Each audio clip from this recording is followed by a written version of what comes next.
আপনি কোনো একটা ভালো কাজ করতে যান, দেখবেন মানুষ আপনাকে নিচে নামানোর জন্য কত রকমের যে কত চেষ্টা করবে, আসলে একটা এমন কিছু বলবে যাতে আপনি জীবনে কোনো দিন সামনে এগোতে না পারেন। আসলে এইসব কথায় কান না দিয়ে নিজে নিজে কেমনে সামনে এগোতে পারেন সেইভাবেই চেষ্টা করে যাবেন। আর আমি আজকে নতুন একটি রান্নার রেসিপি নিয়ে এসেছি। যাই হোক, এর আগে আমি আমার সব কিছু গুছিয়ে নিই। আমার রান্না করার ছাড়াও কিন্তু এখানে অনেক কাজ থাকে, যেমন আমি যেহেতু মাটি চুলায় রান্না করি, তাই সব কিছু এখানে ময়লা হয়। তাই আমি সব কিছু মুছে নিয়ে তারপর আমি রান্নাতে বসে যাই। অনেক সময় আছে যে রান্না শেষ করে আবার সব কিছু মুছে যাই। আসলে তখন যখন আমি যেমন সময় হয় সেই অনুযায়ী কাজ করি। আসলে শুধু রান্নাবান্না না, রান্নাবান্না ছাড়াও আমার আরও অনেক কাজ থাকে, ওগুলোও করি। তো অনেক সময় আছে দেখা যায় যে আমি তাড়াহুড়ো করে সব কিছু রান্না করি। তো অনেক সময় এইরকম আমি শর্টকাট ভিডিও তারপর সবার কাছে সামনে আনি। তো যাই হোক, এইদিকে আমি রান্নাবান্না, আজকে আমি পাস্তা রান্না করব। আমরা কিন্তু এই প্রথম আমরা মাটির চুলাতে পাস্তা রান্না করছি। এর আগে অবশ্য নুডলসের অনেকগুলো ভিডিও দেওয়া হয়েছে। তো আজকে আমি ফার্স্ট টাইম আমি পাস্তা রান্না করব। পাস্তা রান্নার সময় আমি যখন সবজিগুলো কাটাকাটি করছিলাম, তখন এই বিড়ালগুলো ইদানিং এত বিরক্ত করে, মানে পায়ের নিচে নিচে হাঁটে। অনেক সময় ভয় পাই যায় যে পায়ের নিচে কখন বিড়ালগুলো পড়ে যায়, ব্যথা পাবে তখন। এই জন্য অনেক সময় আছে যে ওদের বাধ্য হয়ে তাড়িয়ে দিই। তো এদিকে এই তো আমরা এই পাস্তাগুলো নিয়েছি। এই পাস্তাগুলো খেতে কিন্তু অনেক মজা। এর আগে কিন্তু আমরা গ্যাসের চুলাতে অনেকবার রান্না করেছি, বাট এবার আমরা মাটির চুলাতে রান্না করব। আর মাটির চুলাতে রান্নার জন্য প্রথমেই আমরা কড়াই বসিয়ে দিয়েছি। কড়াইতে আমরা এখন মাংস অল্প একটু, যেহেতু আমরা পাস্তা যেহেতু তেমন নুডলসের মতো সব কিছু বেশি বেশি লাগে না, তো এই অল্প একটু মাংস দিয়ে আমরা মাংসগুলো ভাজা করে নিচ্ছি। মাংসতে অবশ্য হলুদ মরিচ একটু আদা রসুন বাটা লবণ দিয়ে তারপর ভাজা করে নিয়েছি। আর আমার রেসিপিগুলো অবশ্যই আমি মুখে বলা লাগে না, সব কিছুই আপনি দেখলেই বোঝা যায় কী দিচ্ছি।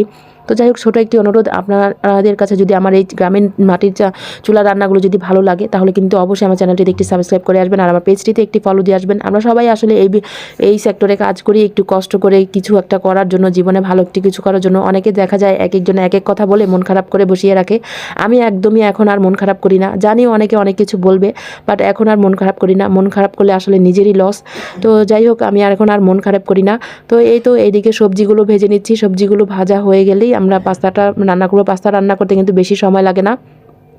তো এখানে গাজর, ফুলকপি, পাতাকপি, মানে শীতের যা যা সবজি আছে সবই নিয়েছি মোটামুটি। তারপর পেঁয়াজের যে শাকগুলো সেগুলো নিয়েছি। তো এর আগে আমি তো অবশ্য নুডলসের রান্নার ভিডিও দিয়েছি। সেমভাবে আমরা পাস্তা রান্না করবো, বাট পাস্তাটা একটু ডিফারেন্স। পাস্তাটা সিদ্ধ হতে কিন্তু একটু সময় লাগে।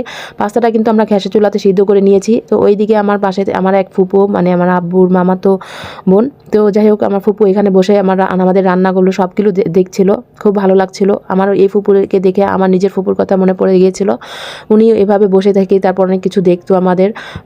তো এভাবেই সেমভাবে বসে থাকতো, আমাদের সাথে গল্প করতো। তো যাই হোক, এদিকে পাস্তা সবজিগুলো সব কিছু হয়ে গিয়েছে। তো আমরা প্রথমে কিন্তু ডিম ভেজে নিয়েছিলাম, মাংস ভেজে নিয়েছিলাম, তারপর সবজি, তারপরে এখন এক এক করে সব মশলাও দিচ্ছি। এখানে আমরা যে নুডলসের ম্যাজিক মশলা সেগুলো দিয়ে সস দিয়ে তারপর নেড়েচে দিচ্ছি।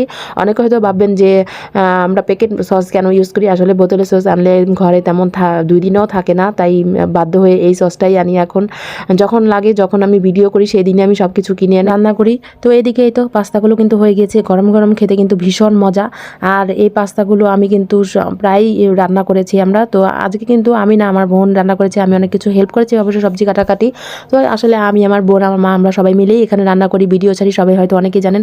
তো সবাই অবশ্যই, সবার কাছে একটি অনুরোধ, সবাই একটি লাইক দিয়ে তারপর কমেন্ট করবেন। আর আমি যেমন পোস্ট করি তেমন কমেন্ট করবেন। অনেকে আছে যে উল্টাপাল্টা কমেন্ট করে ভালোবাসা চাই, এগুলো আসলে করবেন না। এগুলো করলে আপনাদের পেজের সমস্যা হবে। আমার পেজে কিছুই হবে না, বরং আপনাদের পেজেই সমস্যা হবে। তো সবাই আমার কাছে কেমন লেগেছে আমার এই পাস্তাটি অবশ্যই কমেন্ট করে জানাবেন। আমার কাছে কিন্তু ভীষণ ভালো লেগেছে, কালারটা অনেক সুন্দর হয়েছে। আর আমি তো গরম গরম খেতে বসে গিয়েছি। মনে হচ্ছিল যে পুরোটাই খেয়ে ফেলি। আসলে বাচ্চারা বিরক্ত করছিল, ওরাও খাবে। তো সবাই ভালো থাকবেন, সুস্থ থাকবেন, স্বপ্নের পথে পাশে থাকবেন, আমার জন্য দোয়া করবেন আমি যাতে অনেকটাই এগিয়ে যেতে পারি। আল্লাহ হাফেজ।